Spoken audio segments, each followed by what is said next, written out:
Первый титул был «Мисс Роскошная грудь». Мне нужен был этот титул, мне нужна была шуба. Я очень хотела шубу выиграть. Это был первый миллионный просмотр у меня. Я обожаю сексуальные кадры, да. Для меня вообще в этом плане нет границ. Снять красиво женское голое тело намного сложнее, чем снять, там, не знаю, фотографию с цветочком в руках, понимаешь? А можно ли купить титул? Теоретически, возможно, все. И что делала с деньгами? Прогуляла их, наверное. Шубу, наверное, не купишь за такую цену нормально. Я уже поняла, работа от слова «раб», вот это вот все. То есть у меня были съемки и во Франции, и в Турции. Я даже летала на съемку в Аргентину. И я прям помню, что я уже когда ехала на съемку, думаю, сейчас меня здесь украдут, куда-то увезут, на органы сдадут. И многие девушки любят обсуждать силиконовую грудь. Типа, фу, я бы никогда бы себе не сделала. Но если ты никогда бы себе не сделала, ты бы об этом бы и не говорила. Я это все читаю, на тот момент у меня ничего не было. Вообще даже не было силиконовых губ. Ну, типа, у меня вообще все было свое. А состоишь ли ты сейчас в отношениях? Да, я, мне кажется, вообще всегда, в принципе, вот в форме. У меня не бывает такого, что я не в форме. Всех приветствую, это подкаст Амары Стоп, и сегодня у нас в гостях профессиональная модель Ольга Думанская. Оля, привет. Привет. Расскажи про себя, когда ты приехала в Якутск. Всем привет. В Якутск я приехала в конце 2014 года, где-то в ноябре месяце. На самом деле это была такая незапланированная поездка, то есть переезжать я не планировала. Да, это я приехала в гости к родственникам, у меня мама приехала по состоянию здоровья бабушки. Я приехала, собственно, к маме в гости на месяц, ну и, как уже все, наверное, заметили, осталась я на 7 лет. Вот так, Якутск затягивает. А мама, получается, отсюда, да? Да, мама у меня с Якутска, она здесь родилась, но жили мы в Украине, соответственно, папа у меня с Украины. И летали все время туда-обратно, и я вот случайненько задержалась на 7 лет. И чем ты стала заниматься в Якутске? Но вообще у меня не было никакого плана, когда я сюда летела. То есть в целом как-то развиваться в моделинге или становиться блогером и так далее я не планировала. А ты была уже моделью или нет? Да, там у меня уже достаточно были такие успешные съемки, и у меня уже была популярность определенная. И в Якутске я летела просто, наверное, отдохнуть. То есть вообще я не искала никаких коллабораций, ничего такого. Просто случайно попала на конкурс красоты. И случайно вот так вот все резко очень закрутилось. А как ты стала моделью вообще? Ну, на самом деле, супер банальная история. То есть, как, наверное, многие девочки, я любила фотографироваться.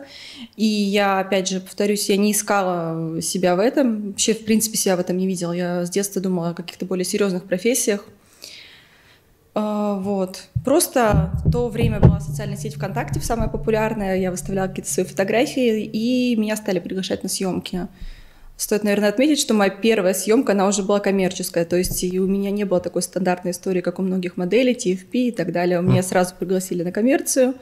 Я была немножко в шоке, но вот, собственно, так это и началось. То есть мы сотрудничали с таким достаточно известным модельером свадебных платьев Оксана Муха. И это была моя первая, получается, модельная работа и вообще, в принципе, мой первый модельный опыт. И сколько заплатили за первую съемку в рублях? Слушай, ну я вот не могу сейчас сказать, потому что я могу тебе сказать в долларах, но сейчас же немножко другой курс, это было $100. Сколько сейчас? 10 тысяч, ну тогда это было, наверное, 5 может, где-то так, может, меньше, я не помню, какой был курс. Но мне казалось тогда, что я просто буквально вот вообще миллионер. И что делала с деньгами? Прогуляла их, наверное. Вопрос такой интересный. В Якутске какая была первая съемка? И с кем? Ой, честно, я вообще сейчас уже этого не вспомню 100%, потому что вот после того, как я выиграла свой первый титул, на меня буквально обрушилась вообще куча всяких разных сотрудничеств, предложений и так далее. И что было первое, я точно не вспомню. Ну, самые яркие, наверное, были у нас фотосессии с Андреем Николаевым, Николафото и Вероникой. Вот это, наверное, было самое такое яркое и красивое. А в целом, мне кажется, вот начиная с 2014 где-то по 2016 год я снималась буквально вообще везде. В Якутске, что только было возможно. А вот про титул, какой это был титул? Первый? Да. Это был «Мисс Бикини» 2014 год. Это в первом же году сразу участвовать решила? Да, я вообще не решила, то есть я сидела дома, мне было скучно, я не хотела ничем заниматься. Я буквально отдыхала, то есть я отходила от болезненного расставания с бывшим парнем. В целом мне не хотелось вообще нигде светиться, и просто меня буквально подтолкнули, типа, иди участвуй. Подтолкнуло меня в основном то, что там был приз шуба, а у меня не было шубы. И мне не нужен был этот титул, мне нужна была шуба. Я очень хотела шубу выиграть. Но спойлерну, шубы так и нет. Ну, то есть с конкурса так я ее не получила. Но это я расскажу попозже. И вот без каких-либо ожиданий я просто пришла, и, соответственно, меня никто не знал в городе. То есть можно, наверное, понять, что у многих девушек была хорошая поддержка. Они здесь учились, у них друзья и так далее. И я. Здравствуйте. Как меня на тот момент любили называть беженка с Украины. Ну, это опять не так, если что. У меня было российское гражданство еще до того, как я приехала в Россию. Вот. Ну, и я не ожидала никакой победы, ничего такого. Помню, что за тот конкурс я получила 2 титула. Первый титул был «Мисс Роскошная грудь». Ну, я очень радовалась, потому что там подарили телефон. Это было прям круто. И дальше я не ожидала, что я выиграю. И вот, собственно, когда уже объявили, что я победительница, конечно, это были такие интересные эмоции, наверное, самые яркие, если сравнивать с последующими конкурсами, потому что это действительно было без каких-либо ожиданий. То есть в дальнейшем я все-таки надеялась на победу, и проиграть в следующий раз для меня было бы, наверное, страшно. А тут как бы я шла вообще без ожиданий, поэтому, вот, наверное, кайфовала именно от первого конкурса больше всего. Ты упомянула, что у тебя не было поддержки, у тебя тут не было друзей, вообще знакомых? Как бы я на тот момент жила здесь, может быть, я не знаю, месяца 3-4, я уже нет, может быть, больше, я не помню. То есть особо нет, у меня были родственники, конечно, но в любом случае, как бы, основное мое окружение, оно было за пределами Якутска, да. Дальше какой конкурс был, в котором мы участвовали? Следующий конкурс был в следующем году также в Якутске. Это была «Мисс Евразия Саха». Это был конкурс, который, где девушка, которая побеждает, летит, соответственно, на международный конкурс в Турцию.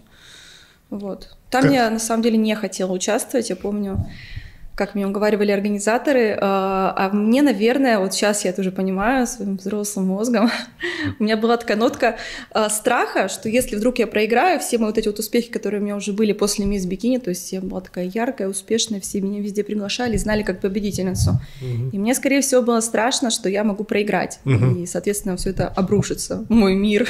Вот так. Но меня уговорили, я согласилась и не пожалела. И ты выиграла, да, конкурс? Да, там я тоже, кстати, заняла не один титул, у меня там, по-моему, было 3 титула. Да, там я выиграла «Мисс Сансет», что-то такое, потом я стала лицом журнала, тоже там вот выбирала, тогда у нас был такой популярный журнал «Звезды Туймады» в Якутске, я стала вот как-то их, короче, они меня выбрали в качестве девушки, которая будет на обложке их следующего выпуска. Ну и, собственно, главный титул, да, тоже я выиграла. Впоследствии ты полетела туда, в Турцию? Да, я была как бы официальным представителем Якутии на международном конкурсе «Мисс Евразия Интернешнл» в 2015 году. Каковы результаты там? Ну, там я тоже выиграла. Это было, кстати, ровно 10 лет назад. Я вот в этом году, с того времени я состою в жюридской коллегии этих конкурсов. И в этом году у меня как раз был такой этот юбилейный момент, потому что ровно 10 лет назад я выиграла. Спасибо. Вот, как-то так. Какие эмоции ты испытала, вот, когда выиграла «Мисс Евразия»? Международный? Да. Ну, это, наверное, самые такие яркие эмоции, потому что все-таки конкурс внутри республики – это не такой масштаб, а там на тот момент, когда я участвовала, принимала участие 33 девушки с разных уголков страны. Ничего себе. Да, была большая довольно-таки конкуренция. Опять же, для меня была уже, на тот момент для меня было уже победой то, что я, в принципе, там участвую. Потому что я не ожидала, что я выиграю, и в Якутии на самом деле тоже. Хотя на тот момент я всем говорила, что я точно выиграю. Я вообще никогда не говорила, что я всех сомневаюсь. Я приходила, громко говорила. Я за победу. Я помню, что даже на кастинге, когда на «Мисс Евразия» Саха я приходила, все там девушки подходят, говорят, я за опытом, а я сразу говорила, мне не нужен опыт, мне нужна только корона, мне это неинтересно. Но это работало, как видишь.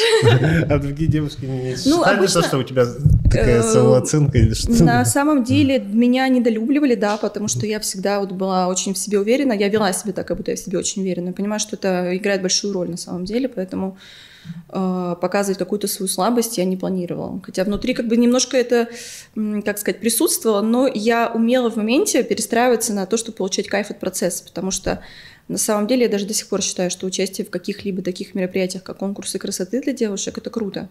Потому что такой опыт, это прям бесценный, наверное, опыт. Ты себя чувствуешь в любом случае королевой, когда ты уже выходишь на сцену, на тебя смотрит, и надо уметь отвлекаться от каких-то там от моментов конкуренции, а просто получать удовольствие, потому что все мы, кто уже на сцене, это уже по факту королевы, вот и все. То есть я умела себя на это перестроить, на эту волну, а внутри немножко, конечно, все равно переживания были.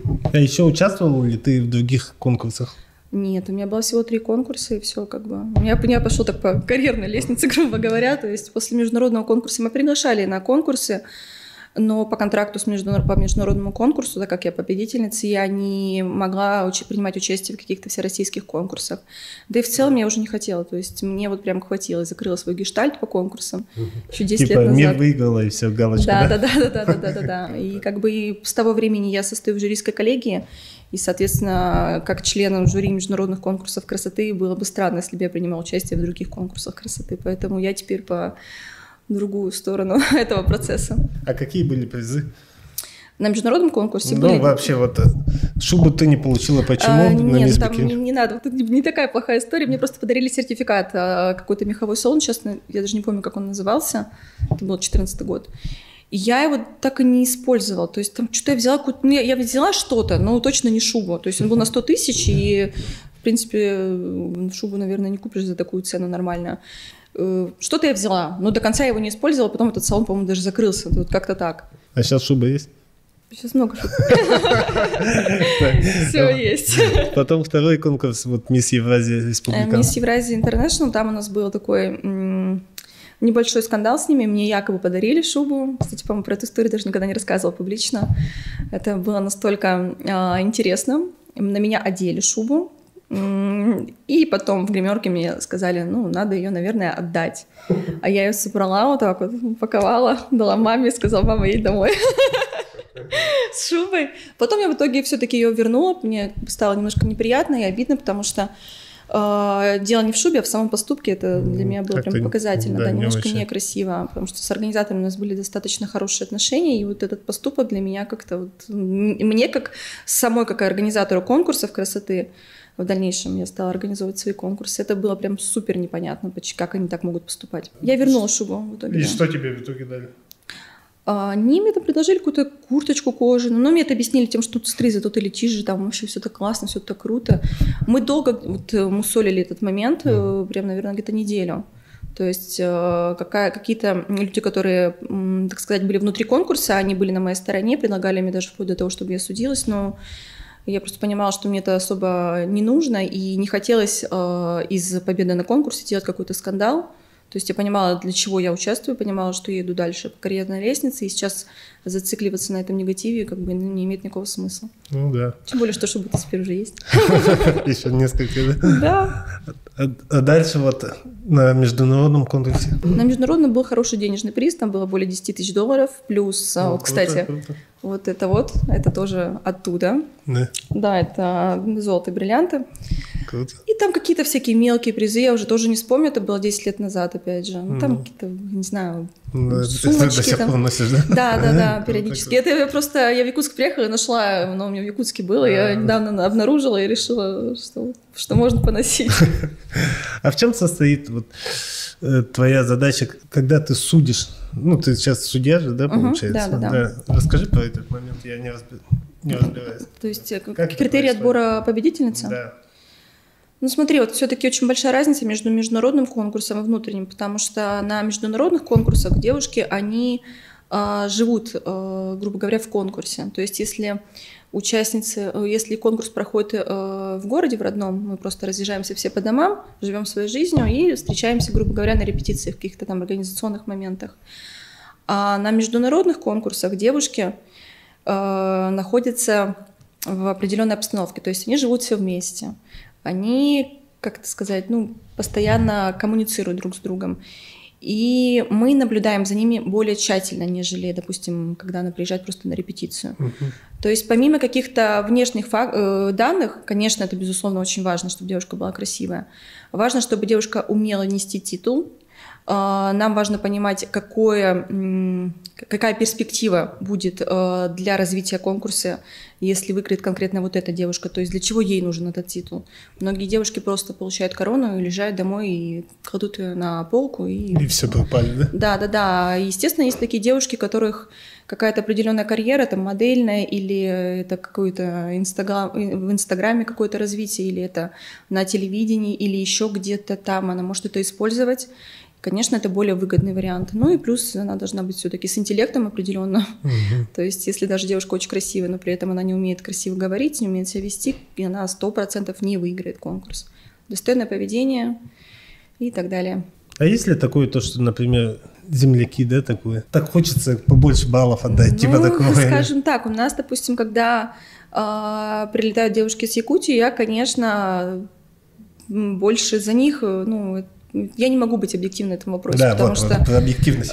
Конечно, если я понимаю, что девушка не тянет на корону, я не буду там прям настаивать на этом, но мне бы хотелось, чтобы она вошла хотя бы в топ-10 однозначно, если она, конечно, достойна. Но в целом на международных конкурсах редко бывает, что вот прям кто-то выделяется тем, что вот он недостоин. То есть если девушка на международных конкурсах, как правило, уже подготовлены. Это не внутренние конкурсы, где приходят просто все. А там уже девушки, которые имеют какое-то понимание, что это такое и что там от них требуется.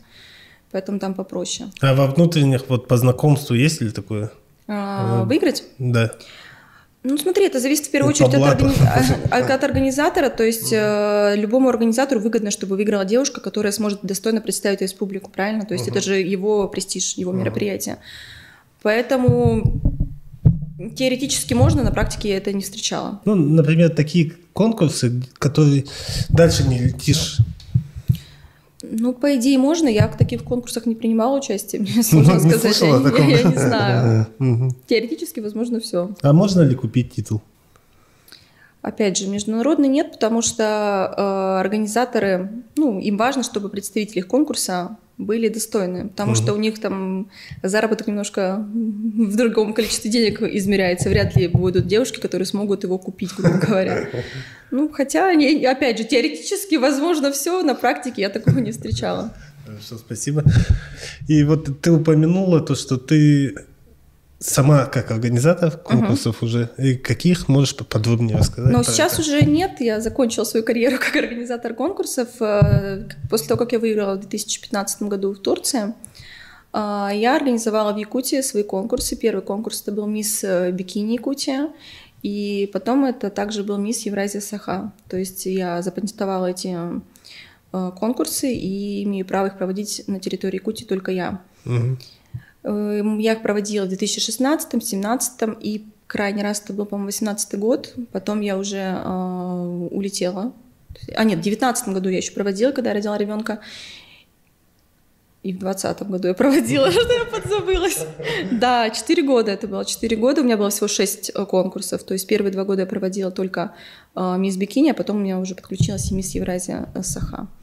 Вот, всего я провела 6 конкурсов красоты, получается. И насколько это сложно было? Ты знаешь, я все-таки творческий человек, и мне это даже интересно, потому что я люблю такие организации, каких-то таких мероприятий, мне это было всегда интересно. Конечно, свои трудности имеются, как это ни удивительно. Мне, допустим, легче работать с мужчинами, чем с женщинами. Я считаю, что мужчины не более ответственны. На конкурсах красоты всегда работаешь с девочками, поэтому вот эти женские вопросики, моментики, гормоны, это немножко сложно. А собираешься ли ты еще провести конкурс красоты как организатор? На самом деле, я когда приезжала сюда изначально, я приехала по каким-то своим семейным обстоятельствам, я думала, что все-таки, может быть, провести конкурс.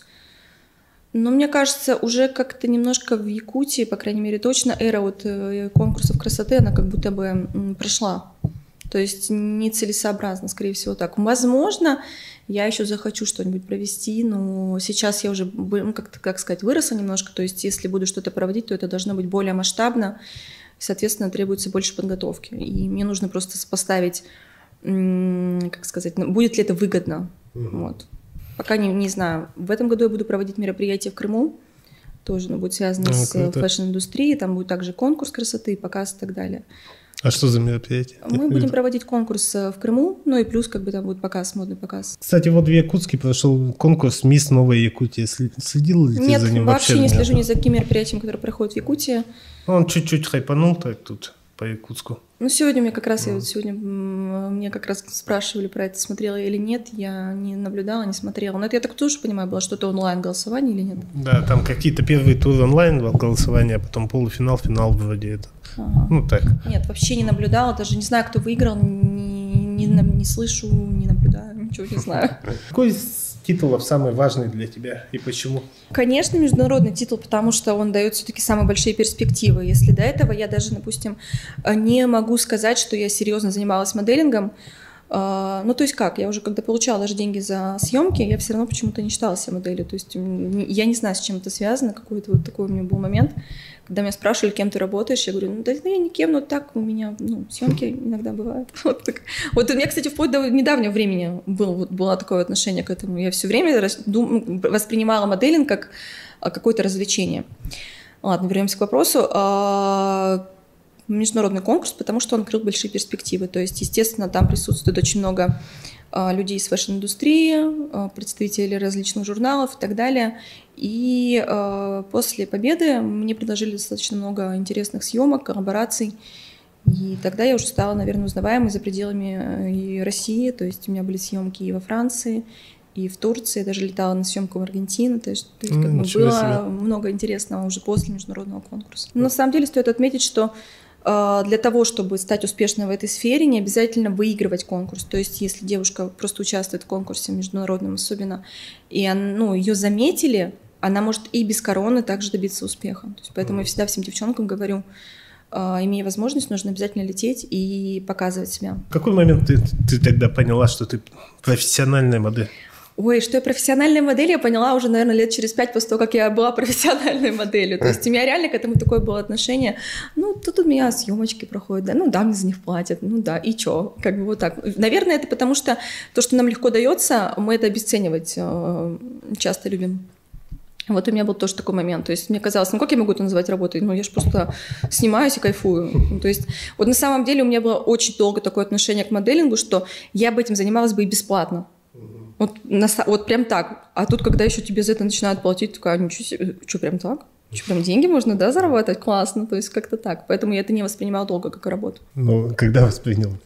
Да блин, не знаю, лет 5, наверное, назад где-то так. Когда мне уже стало это надоедать, и я уже стала это воспринимать как рутина какая-то, надо ехать, сниматься. Тогда уже я уже поняла, работа, от слова «раб», вот это вот все. Как-то так. А что такое профессиональная модель? Ты имеешь в виду какие-то критерии или что?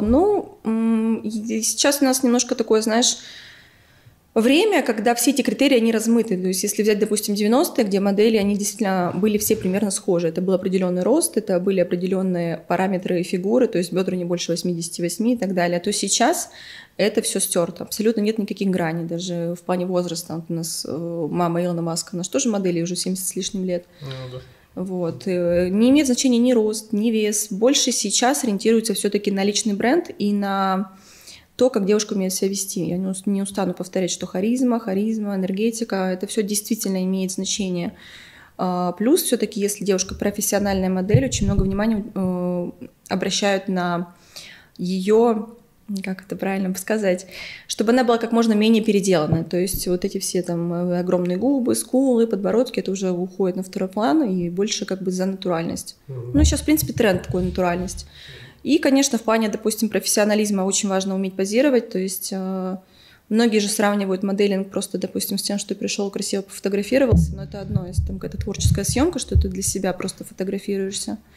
А если же ты приходишь на коммерцию рекламировать какой-то товар или, там, не знаю, услугу, ты должна уметь позировать. То есть важно уметь позировать. А откуда ты научилась позировать? Я даже видел в запрещенной социальной сети в России недавно у тебя сторисы, там, ты позу вроде сделала, и там какая-то девушка с Краснодара офигела. Да. Во-первых, все-таки больше 10 лет опыта, это не дают о себе знать, и все, это только опыт. Это только опыт, это насмотренность, это вот так. Я не заканчиваю никакую модельную школу, я вообще считаю, что это бред и не имеет никакого смысла. это просто выкинутые деньги. Здесь важно просто насмотренность и побольше опыта. Ты изучала, да? Так, я не изучала, смотрела. у меня все получилось на практике. То есть у меня как-то, вот я же говорю, что я когда начинала только сниматься, меня очень быстро туда затянуло, и у меня как-то легко стало это получаться. То есть просто ты как будто бы чувствуешь, как нужно стать. Плюс, конечно, раскрепощенность очень имеет большое значение. Когда девушка зажата, на фотографиях это очень заметно. Допустим, девчонкам, с которыми я сейчас работаю, я всегда им говорю, что нельзя зацикливаться на какой-то там, не знаю, складочке на животе, там, не так у меня лежит волос, макияж потек, потому что это всегда может исправить фотограф во время ретуши. А если у тебя испуганные глаза, потерянный взгляд, и ты вот стоишь такая, то это уже никто не исправит. То есть самое важное — это расслабиться, получать удовольствие от процесса съемочного и понимать, я классная, вот я здесь, я уже офигенная, потому что я здесь стою.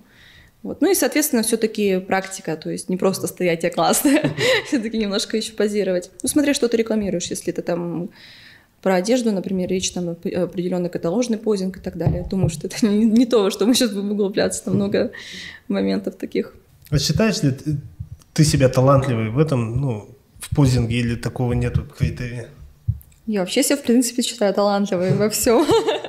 В позинге в том числе. Конечно, это в любом случае, наверное, есть какие-то природные данные, то есть человек, который умеет чувствовать. Если, допустим, взять съемку, например, да, вот одежду, если взять вот именно критерии одежды, девушка, модель, она должна чувствовать, какую эмоцию она должна передать на, допустим, во время съемки свадебного платья, какую эмоцию во время там купальника, например, и там в костюме школьницы.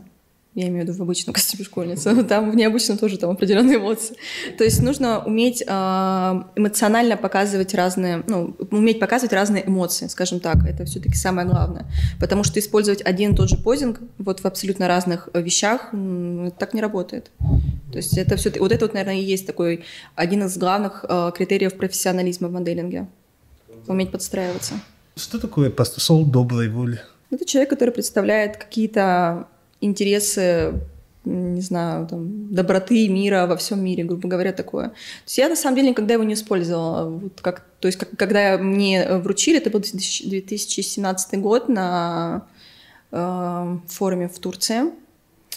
От Евразийской организации мне вручили вот этот титул, бумажку выдали. Я ее так вот взяла и положила, и все. Меня приглашали после этого, я летала во Францию на Каннский фестиваль, как посол доброй воли. То есть, грубо говоря, допустим, да, грубо говоря, я как победительница международного конкурса красоты и как член жюри представитель красоты в этой сфере. То есть вот о том, что красота спасет мир, ну, как бы мы вот такие вот несем вот красоту в мир. Вот. Такая задача конкретно у меня была, то есть ничего какого-то сверхъестественного, просто ты представитель вот этого всего и ходишь красиво, радуешься жизни. И что ты там делала, просто ходила? Не, ну когда я приезжала просто, допустим, я там помню, как-то выступала на форуме, допустим, объясняла, что почему важна красота, почему важно, чтобы был мир во всем мире, вот такие вот, как бы, знаешь, очень размытые критерии всего этого. Грубо говоря, мы просто боремся за то, чтобы во всем мире был мир. На русском объясняла или на английском? На английском. На английском. У тебя хороший английский? Ну, мне всегда кажется, что нет, но смотря с чем сравнивать. Нет предела совершенства, как говорится. Сколько зарабатывает модель, например, один съемочный день? Ну, тут очень такие, знаешь, размытые границы. То есть смотря где, смотря по контракту она работает, или у нее есть какое-то представительское модельное агентство, или она просто работает на себя. Начинается от 1000 рублей, допустим, да, и вообще бесплатно иногда работают модели по TFP, и может там зарабатывать и 50 тысяч рублей, то есть совершенно по-разному. Вот я про Россию говорю сейчас конкретно. Если же за границей, там немножко другие критерии. В Турции, например, в среднем, я в Турции работаю обычно там на белье, купальники, белье, то там съемочный день, это примерно 500 евро стоит. 500 евро? Да, 50, меньше немножко, чем 50 тысяч рублей.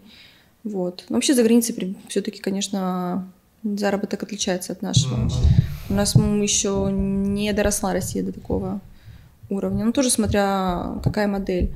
Потому что обычно оплачивается... В России обычно это почасовая оплата, то есть нет такого, как за границей. Ты прилетаешь на контракт, и у тебя там определенное количество товаров, которые ты должна отснять.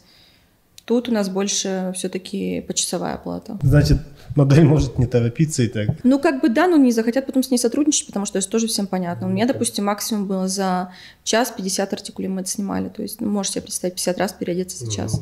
И, наверное, поэтому у меня хороший чек, и поэтому у меня, как сказать, я востребованная модель, потому что я могу быстро переодеваться и быстро менять позинг. А какой твой чек? Мой чек? В среднем? Ну... Смотри, очень большая разница, снимаешь ты одежду или ты снимаешь белье, то есть там разные сегменты. Ну, то есть минимальный и максимум до Самый максимальный чек, который ты получала? Самый максимальный вообще за все время или, вот, допустим, за последние года? Да, за все время. За все время? Да. Сейчас я попробую. Но это было точно не в России, во Франции. У меня были очень такие достаточно хорошие съемки. А что за съемки? Вот расскажи про это. Мультибрендовый магазин одежды, я с ними сотрудничала долго, наверное, где-то год. Я прилетала регулярно на съемки в их магазин. Они прям проезд все оплачивают, да? Да, конечно, круто. Да. Причем, знаешь, я когда первый раз туда летела, я очень хотела, это была моя первая поездка во Францию, и я была подозрительно такая, как сказать, я вечно искала какой-то подвох, и думаю, нет, тут что-то не так. Я еще, знаешь, люблю там посмотреть какие-нибудь там шоу, там о том, как воруют девушек, что-нибудь такое. И я прям помню, что я уже когда ехала на съемку, думаю, сейчас меня здесь украдут, куда-то увезут, на органы сдадут. Боялась, да? Да, хотя все было официально, все по контракту. Контракт подписан. Да, конечно, обязательно. Так, ну вот там, допустим, за съемочный день у меня было, по-моему, и у меня было, сколько это там, 4-5 вот так вот дней. То есть евро ты зарабатываешь за 5 дней, соответственно. Но это было раньше. Сейчас курс немножко поменялся. Вообще классно. Да. А в Аргентине? В Аргентине мы снимались, я летала не одна, там еще у нас была компания 5 девчонок. Мы снимались для сети отелей. Угу. Там тоже был хороший такой чек, сейчас я пробую вспомнить. Ну, где-то тоже, может быть, так. Но это сложные съемки, на самом деле, потому что очень большая разница во времени. Я тогда жила в Якутске, когда туда летала, и разница 12 часов, она, конечно, давала себе знать, то есть я очень плохо себя чувствовала. А вот прилетаешь ты и сразу начинаются съемки, или сколько это дней на отдых? Нет, дней нет, конечно, нет, какие дни. Добрый вечер, ага, пару дней ты отдыхаешь, это все только в фильмах так красиво, на самом деле.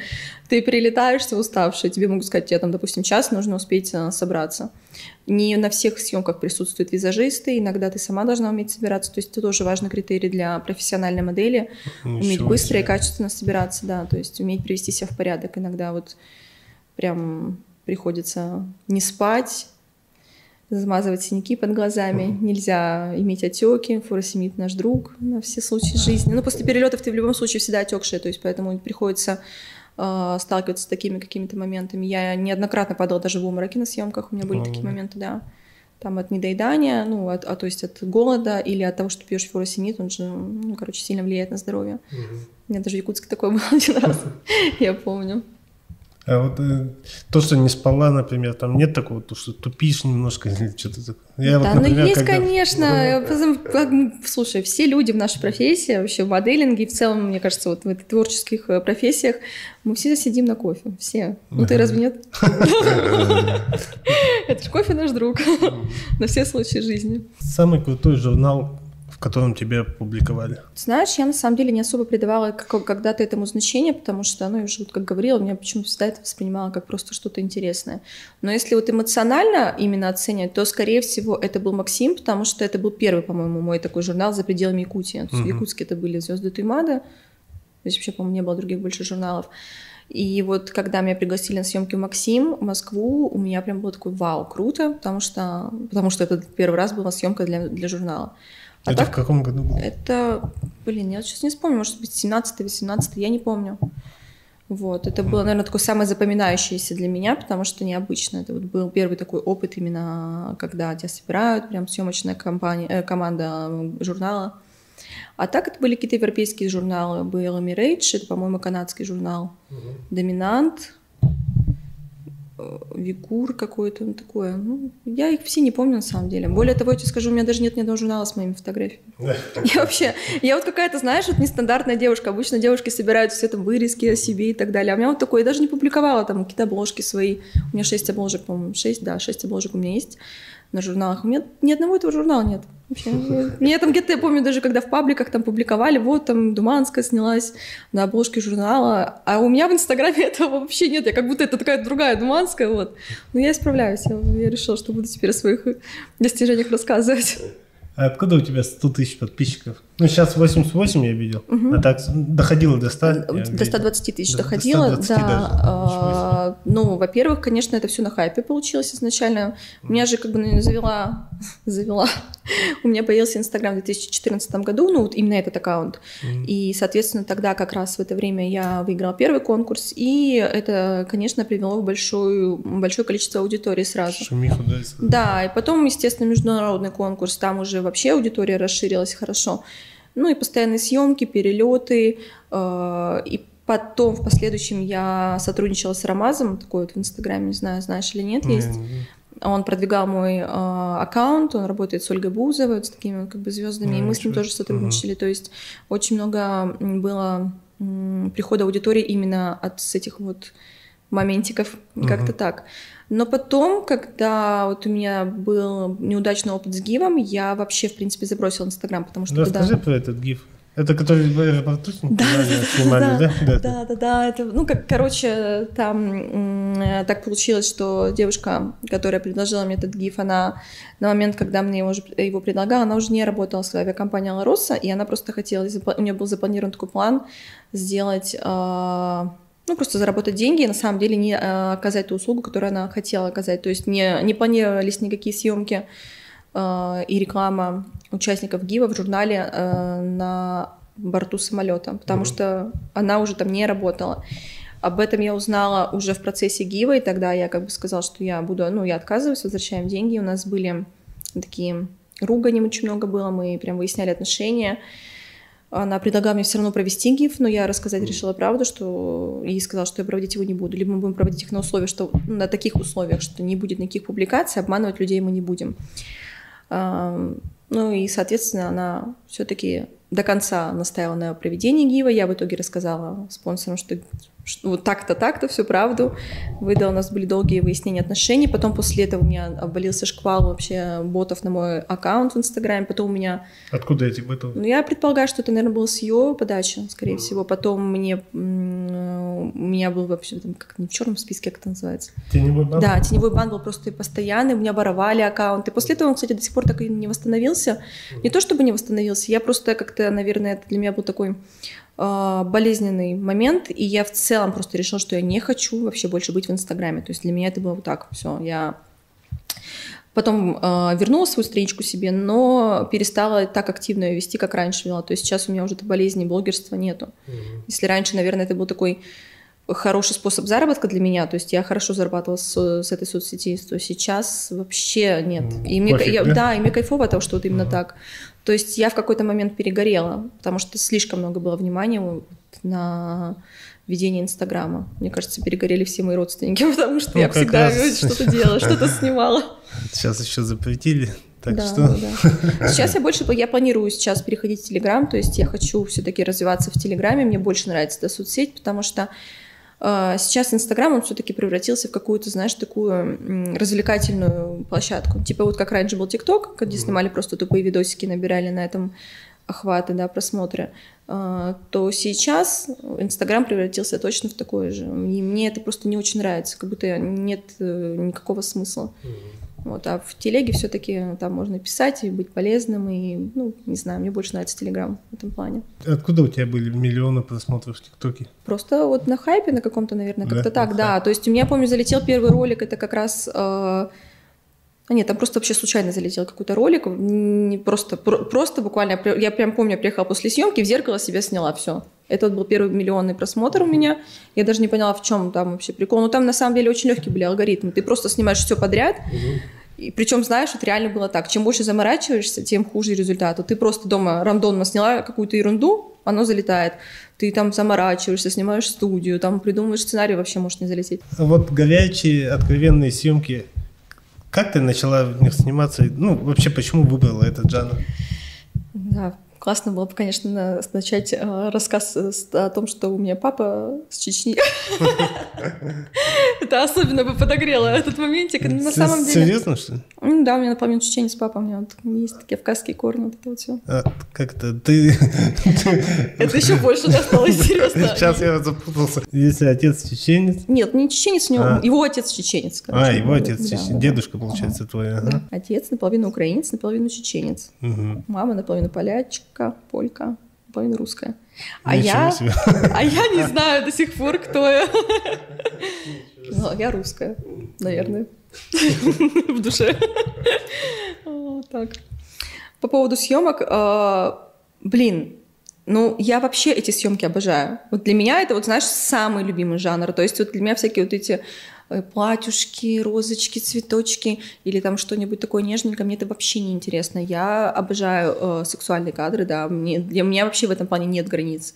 И я считаю, что женское тело — это, в принципе, такое, как сказать, произведение искусства. И восприятие такого контента в первую очередь зависит от того, что у человека внутри. То есть я никогда не смотрю на там голые фотографии девушек и не думаю, господи, как это пошло. Я на это смотрю как на искусство. Потому что, во-первых, снять красиво женское голое тело намного сложнее, чем снять там, не знаю, фотографию с цветочком в руках, понимаешь? Тут нужно уметь это делать. И как модели, так и фотографу.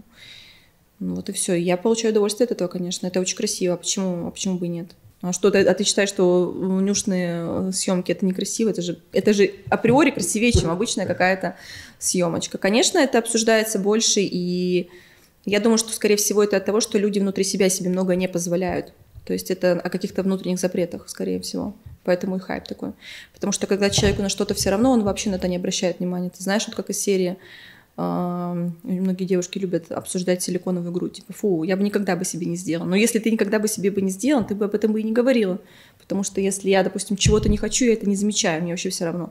А если меня это цепляет, значит, все-таки внутри когда-то я бы это хотела. Но то же самое про съемки. То есть те, кому все равно, они проходят мимо. А те, кто хотел бы сам, но себе этого не позволяет, и обсуждают. Как отец воспринял то, что ты... Нет, вообще стоит, наверное, сказать, что у меня родители всегда поддерживали меня вообще в любых моих начинаниях. Конечно, папа не видел все мои съемки.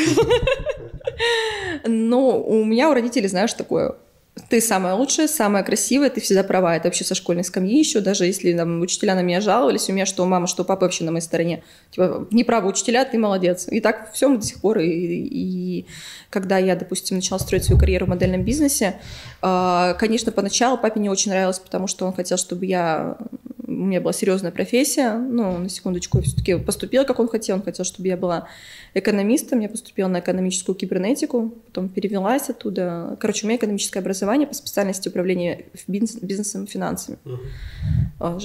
Поперхнулась здесь, потому что финансами управляю я плоховато.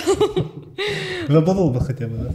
Да нет, конечно. Нет, я тебе так скажу, мне в моей сфере это тоже пригождается, потому что, да, я умею хорошо выстраивать маркетинг и так далее. То есть это те знания, которые нужны в любой сфере деятельности. Я вообще, в принципе, считаю, что высшее образование – это база, особенно для девушки, вне зависимости от того, какую профессию ты выбираешь. Что касается папы и его отношения к моей работе, оно положительное, потому что он видит, что у меня хорошо получается, что я получаю от этого удовольствие, и я, в принципе, свободная, наверное, благодаря тому, что могу зарабатывать практически с любой точки мира, и это классно. А как ты относишься к хейту, критике в соцсетях?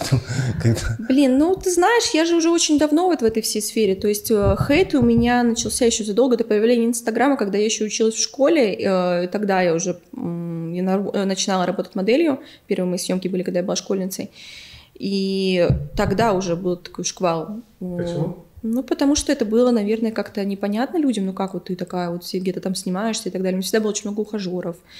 как бы я всегда была такой, знаешь, я вот из тех девочек, которые вот это вот мисс школа, самая популярная девочка школы, вот это вот все. И, конечно, меня поэтому недолюбливали, наверное, в какой-то степени. Ну, кто-то, наоборот, не сильно любил, а кто-то недолюбливал. Я поэтому к этому привыкла. Когда уже переехала в Якутск, было очень много хайпа поначалу именно из-за того, что я приехала с Украины. И я помню, когда я выиграла в 2014 году конкурс, и сколько говорили о том, что беженка с Украины выиграла конкурс. На секундочку, я не была никогда беженкой с Украины.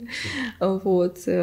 Потом, когда уже в 2015 году меня отправляли на международный конкурс, тоже очень многим это не нравилось, потому что все говорили, ну как так, она вообще не имеет отношения к республике, почему она полетит?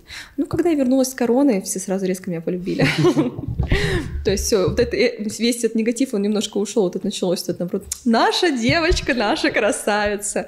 Ну а так, конечно, по сегодняшний день даже есть какие-то моменты, где меня бурно обсуждают. Я удивляюсь, что до сих пор, допустим, часто какие-то паблики якутские публикуют меня, хотя меня уже в Якутске 3 года как нету практически. А как ты к этому относишься, когда публикуют? С пониманием. Ну, как я отношусь? Я вообще в целом не то чтобы люблю внимание, я уже к нему очень сильно привыкла, и меня никак не цепляет, не трогает какой-то негатив в мою сторону, потому что люди говорят о тебе, это в первую очередь их, а не твое. Я с детства так думаю, и это помогает мне нейтральную позицию держать всегда, чтобы обо мне не говорили. Я же знаю, какая я, и почему я должна обращать внимание на то, что говорят люди. Они же меня не знают. А как якутская аудитория относится вот к ньюсъемкам? Ну, я вообще считаю, что здесь у нас немножко как-то отстают люди. Почему? Да, простите меня, пожалуйста. Ну, потому что более какое-то такое отношение непонятное. Люди просто не понимают, что такое творчество и что такое, в принципе, модельный бизнес, потому что здесь его вообще практически нету. Ну, то есть как практически, его здесь нету. И все как-то переводится в пошлость. Хотя я на самом деле не вижу в этом ничего пошлого. Можно даже больше того, тебе скажу, можно снять ролик в одежде, который будет выглядеть гораздо более пошлым, нежели какую-то съемку ню. Это же смотря, как это снять. И я очень много видела роликов действительно там вот в одежде, там, которые выглядят прям, ну, пошло. Но при этом их не так сильно обсуждают, потому что там же одежда присутствует. Вот как-то так. Отвечаешь ли ты критикам когда-нибудь или хейтерам там, или никогда не отвечаешь? Почему? По настроению. У меня, знаешь, иногда так бывает, короче, зальешь что-нибудь, и тебе вот прям сыпятся какие-то комментарии. И ты такая с таким настроением, блин, вот классно поругаться бы сейчас. И да, начинаю отвечать. Но это бывает редко, на самом деле. Ну, иногда бывает. Но я никогда как сказать, не пропускаю это через себя. То есть мне всегда с какой-то ноткой, наверное, насмешки, да, иронии и так далее. То есть, наоборот, меня это даже веселит, и это прикольно, что это есть. Но ты троллишь, короче, да? Да, да. Но это же классно. Это же прикольно, когда люди тебя не знают, но при этом они могут писать о тебе какие-то вещи. Ну, ты представь себе, ты вообще человека не знаешь, а он тебе дает свою энергию, да? Вот как-то так. А бывало ли так, что реально задел какой-то комментатор, и ты поругалась с ним? Что прям задел меня не было, что поругалась, конечно, было. Что вот прям меня там кто-то задевал.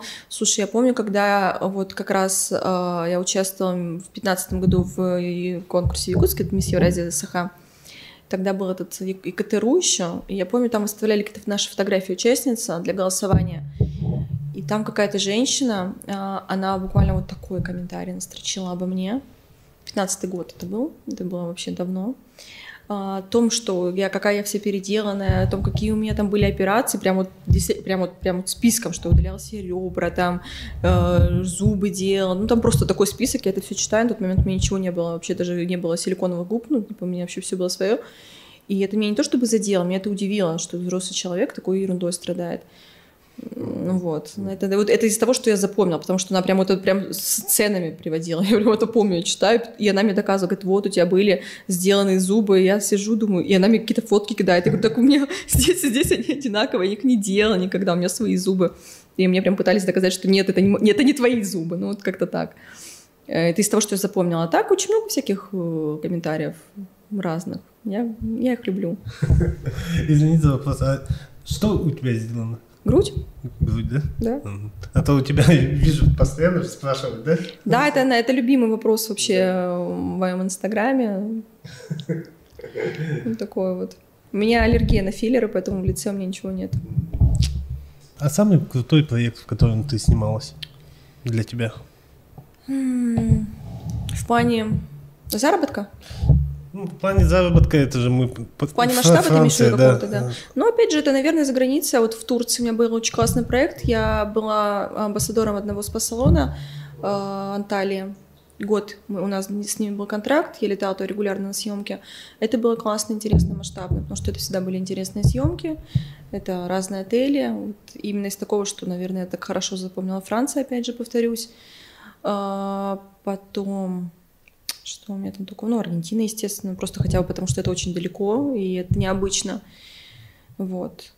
Если брать из каких-то творческих, допустим, таких моментов, много было классных съемок там, со змеями, не знаю, там, ну вот недавно у нас была творческая съемка с огнем, тоже необычно. Это в Якутске? Да, вот, на карьере? Да. Как вы это сделали?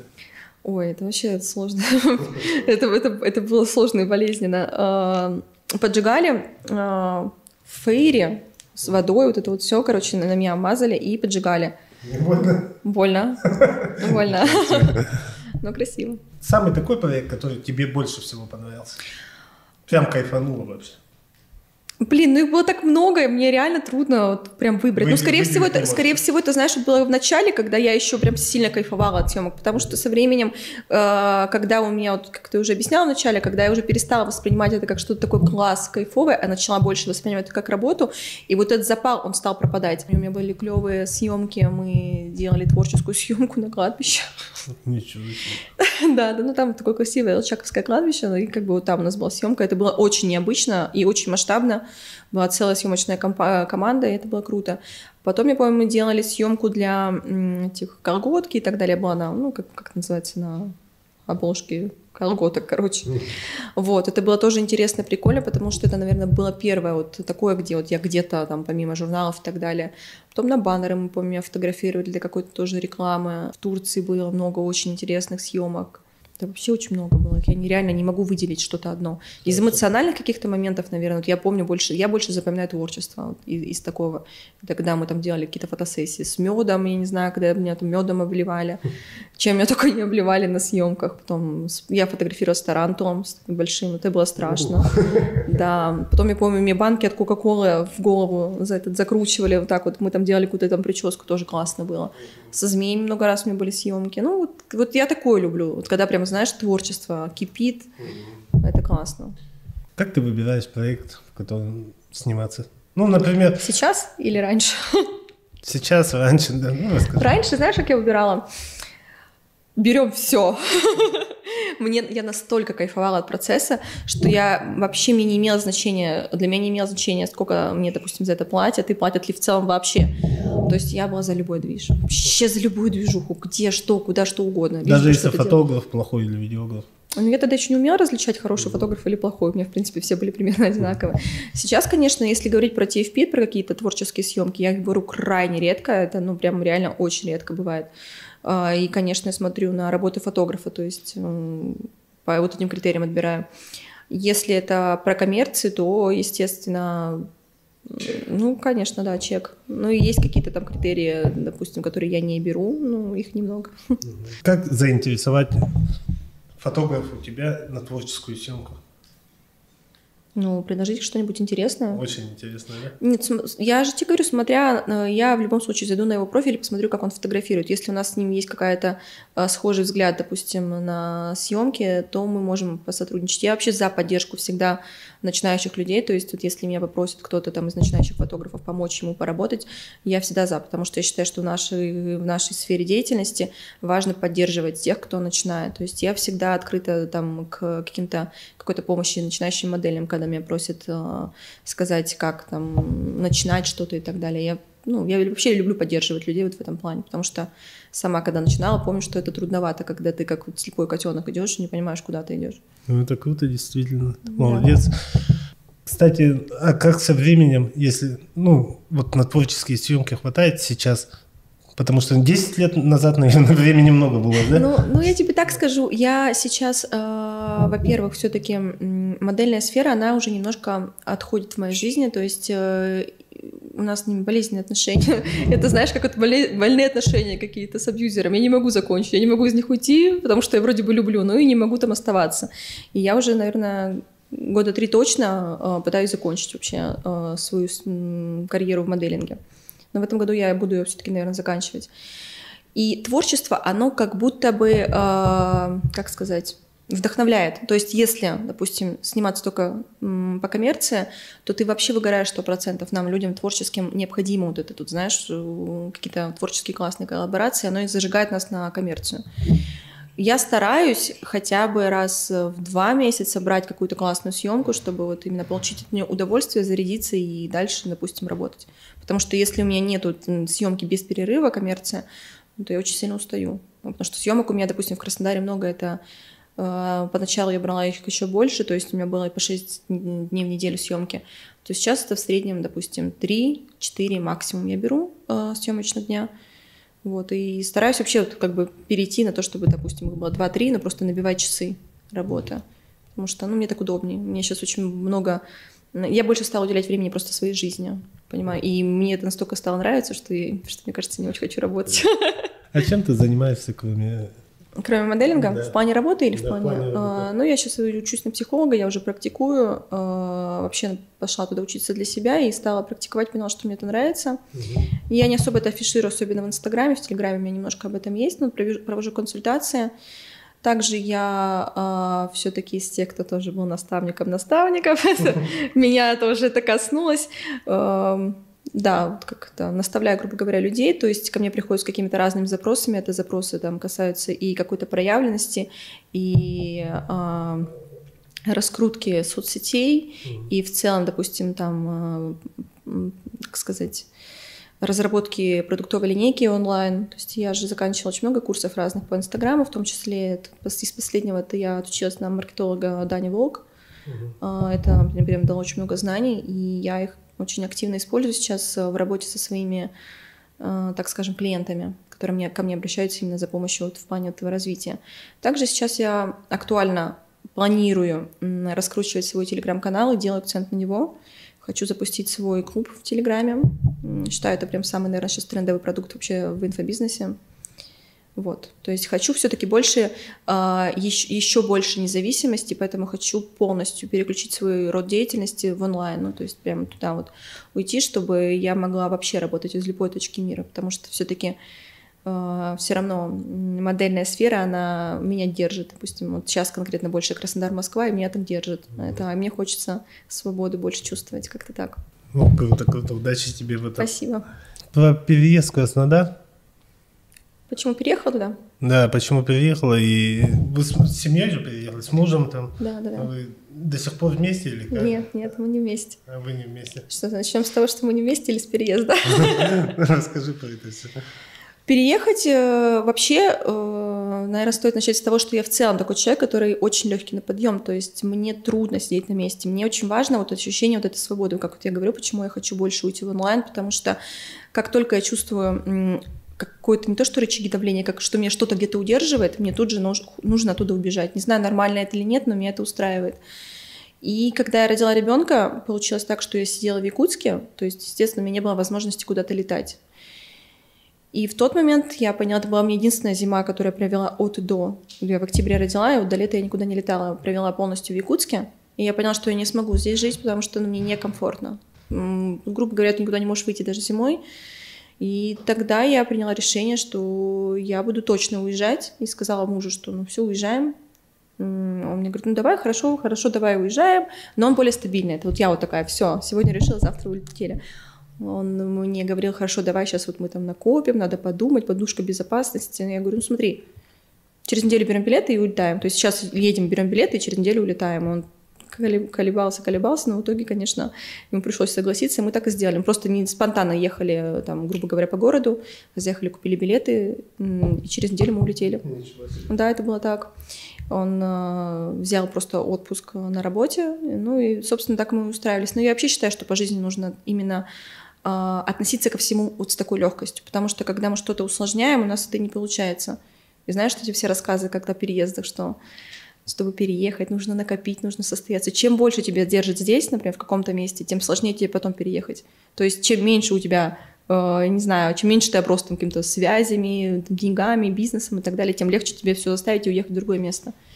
Поэтому все это отмазки. Если хочется переехать, нужно просто брать и ехать. Это вообще у меня такое отношение ко всему по жизни. Я так в Петербург перелетел. Ну, тоже за день решил. Ну, это же классно, это же крутые зато эмоции, воспоминания, согласись. Ты же всегда можешь вернуться обратно. Как бы те же там мосты же никто не сжигает. В любой момент сел обратно, самолет прилетел, и все, и ты опять здесь. Интересный опыт, так тоже. Ну, вот. По поводу развода? Да.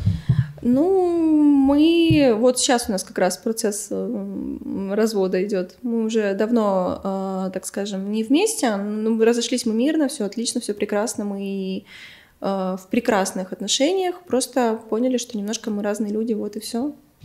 Как-то так. Но я горжусь тем, что мы смогли сохранить отличные отношения двух родителей. То есть, например, сейчас мой сын с мужем бывшим в Краснодаре, они отлично ладят, то есть он отличный отец. Все прекрасно. А, он тоже в Краснодаре? Ну да, он живет в Краснодаре. Он даже не прилетал. Он, не помню, когда он вообще последний раз был в Якутске. Вот он не хотел улетать, но когда только улетел, он больше всех там говорил, я никогда не вернусь. Меня еще тянуло обратно долго. Его вообще сразу все как отрубило. Я хотела вернуться. Ты собираешься дальше жить в Краснодаре? Не могу сказать, потому что у меня, знаешь, все меняется вот буквально вообще резко. Я постоянно хочу чего-то нового.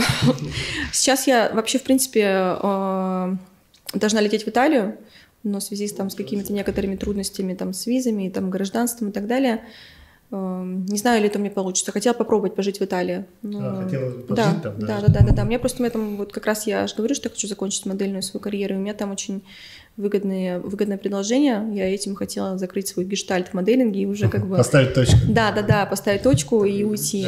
Да.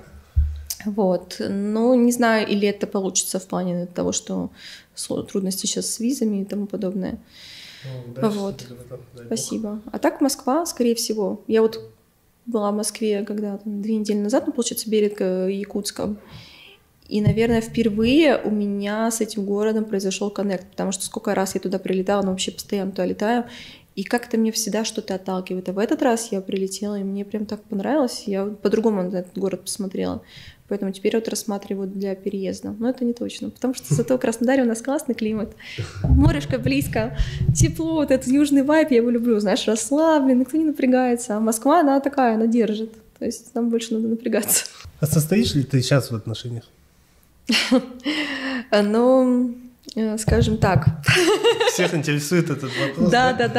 Это такой вопрос, который прям волнующий вопрос. Ну, скажем так, мое сердце не свободно, скажем так. Занято, да? Немножко занято. Вот. Но я не особо афиширую, не выставляю на показ, то есть я, в принципе, не люблю выставлять личную жизнь, поэтому как-то рассказывать об этом в подробностях я не буду, но, скажем так, да, я не свободна. Про спорт как ты держишь себя в форме? Чем занимаешься? Я вообще с детства занимаюсь спортом, то есть это любовь к спорту мне прививал отец, он у меня вообще такой прям спортсмен, и у него прям культ спорта. И, наверное, на примере родителей я это переняла, также я это передаю своему ребенку, кстати, очень важный навык, с детства внушать, ну, то есть внедрять человеку вот любовь к спорту. И так как я всю жизнь занимаюсь спортом, мне сейчас держать себя в форме, в принципе, не составляет особого труда, то есть, ну, я постоянно чем-то занимаюсь. Сейчас я танцую на пилоне, ну, естественно, спортзал, силовые тренировки и стретчинг. Но уже месяц я не была в спортзале. Вот. Ну, опять же, когда ты всю жизнь занимаешься спортом, ты можешь себе позволить делать такие вот перерывы, и ты приходишь в форму гораздо быстрее, нежели ты начинаешь с нуля. Ты быстро, да, набираешь? Вообще очень быстро, да. Не, набираю что? Вес? Нет, форму. Да, я, мне кажется, вообще всегда, в принципе, вот в форме. У меня не бывает такого, что я не в форме. Бывает, конечно, более там сухая я или, там, допустим, более набитая, да. Набитая, классное слово. Вот. Но в целом форма всегда у меня хорошая. Просто иногда больше мышц, больше рельеф, иногда его меньше. Вот и все. Ну и плюс питание, конечно, я очень сильно за ним слежу. Следишь, да, за питанием? Да, я слежу. Не могу сказать, что слежу прям за калориями там, и так далее, но слежу за количеством белка, потому что считаю, что самое главное — это доедать белок. И так как я его не доедаю, я практически всегда пью протеин. То есть я прям вот отслеживаю БЖУ, чтобы у меня было достаточное количество белка. Вот. Ну, вредные привычки есть ли у тебя? Не курю вообще, никогда не курила, кстати, в жизни вообще ни вейпы, сигареты, ничего такого вообще никогда не курила, нет. Единственное, могу там очень редко там кальян покурить, вот такое. Но мне больше нравится сама атмосфера, вот кальян, дым, вот это. Не могу сказать, что я прям такой, знаешь, курильщик. Выпиваю, да, бывает, но тоже не часто. Как бы вот. Из вредных привычек у меня это кофе. Самая вредная привычка из моих — это кофе и нервы. Я люблю нервничать еще. Из-за чего? Ой, вообще мне повода много не надо. Я вот такой, знаешь, и я как истинный рак, по гороскопу я рак, я эмпат вообще до мозга костей. Могу какой-то видос грустненький посмотреть в Инстаграме, целый день из-за этого плакать. Там какую-то бабушку там переводили через дорогу, собачку сбили. Ну, вообще там... Я прям могу потом об этом думать несколько дней. А как ты заботишься о здоровье и внешности? Ну, вообще внешность — это все-таки всегда отражение нашего здоровья 100%, поэтому я очень тщательно за ним слежу. Это регулярный чекап, раз в полгода я сдаю все анализы, регулярно пью добавки, БАДы и так далее. То есть вообще без перерыва я пью магний, омегу, витамин D в разных дозировках, коллаген курсами, и там уже по надобности железо, хром, короче, мне кажется, я могу БАДами питаться, я в таком количестве их пью. Вот, ну, плюс спорт, естественно, стараюсь вести правильный образ жизни, то есть для меня очень важно высыпаться. Если я не высыпаюсь, вот, например, как я приехала в Якутск, у меня сбился вообще режим, и это, конечно, сказывается и на внешности в том числе, и на состоянии там каком-то, да. Вот. А так я стараюсь регулярно ложиться спать до 12 часов ночи и рано просыпаться. Плюс я регулярно медитирую. Медитируешь еще? Всегда, да, 10 лет уже медитирую. Ничего себе. Да, ну, все, наверное. Ну и плюс позитивный настрой, то есть всегда нужно держать позитивный настрой. Ну и, конечно, массажи, косметологи, все вот это в том числе, да. Зачем ты приехала в Якутск? Мы это вроде не обсудили еще. И вообще приехала по семейным обстоятельствам с продажи квартиры, и это была основная причина приезда. Все. Ну и плюс я, наверное, немножко соскучилась. Мне, наверное, хотелось понять, точно ли я уже не хочу здесь быть, потому что я 3 года не прилетала, и у меня постоянно вот эти были нотки какой-то грусти по городу. Скучала? Да. Но я и знаю, что я буду скучать, когда уеду. И сейчас тем более, потому что уже вот это вот мы прям рвем концы с городом полностью. То есть меня здесь больше вообще ничего не держит.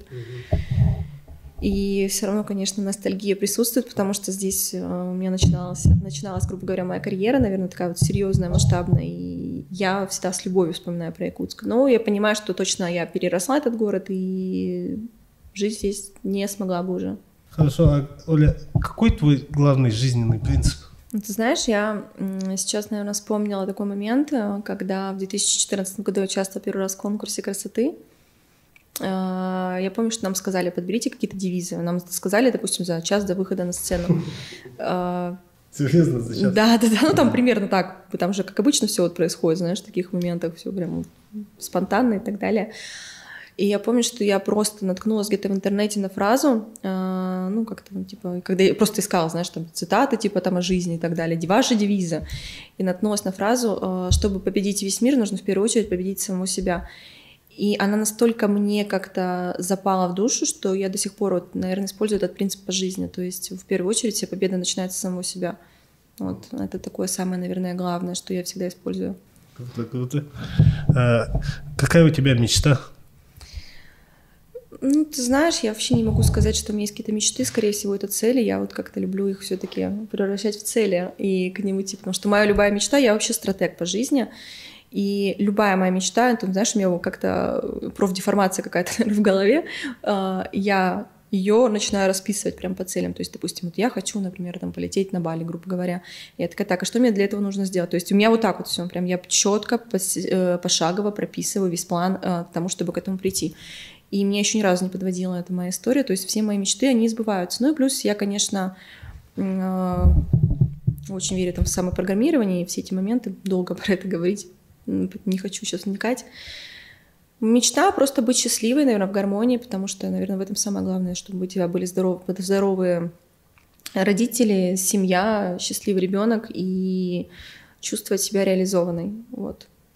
Материальных каких-то там желаний у меня особо нету, потому что они, в принципе, все исполняются. Я на это никогда не делаю акцент. Ну, спасибо большое за интервью, Оля, что пришла, что поговорили. Спасибо тебе.